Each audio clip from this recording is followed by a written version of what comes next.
যারা কথায় কথায় বলেন কাল ওই জায়গায় যাব, কাল ওই কাজটা করব, এই কথা দিয়ে আপনি আপনার কত বড় ক্ষতি করেন তা কি আপনি জানেন? আল্লাহর হাবিব সাল্লাল্লাহু আলাইহি ওয়াসাল্লাম নিজে একবার বলেছিলেন যে কালকে এই প্রশ্নের জবাব দেব, তিনি ইনশাআল্লাহ পড়েন নাই, যার কারণে আল্লাহ রাব্বুল আলামিন রাসূলের উপর কয়েকদিন যাবত ওহী আসা বন্ধ করিয়ে দিয়েছিলেন।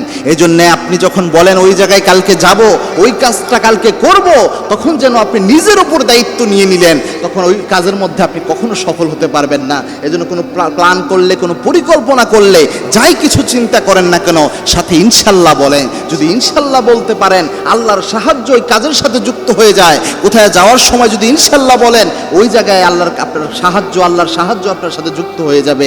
সুতরাং যা কিছু করতে হয় তখনই ইনশাল্লাহ বলেন, ইনশাল্লাহ ছাড়া কোনো কাজের কথা বলিয়েন না। আর আল্লাহর উপর তাওয়াক্কুল করে কাজ করেন। ওমাই ইয়াতাওয়াক্কাল আলাল্লাহ ফাহুয়া হাসবু। কোনো ব্যক্তি যদি আল্লাহর উপর তাওয়াক্কুল করে কোনো কাজ সম্পাদন করতে পারে, ওই ব্যক্তির জন্য আল্লাহ নিজে যথেষ্ট হয়ে যায়।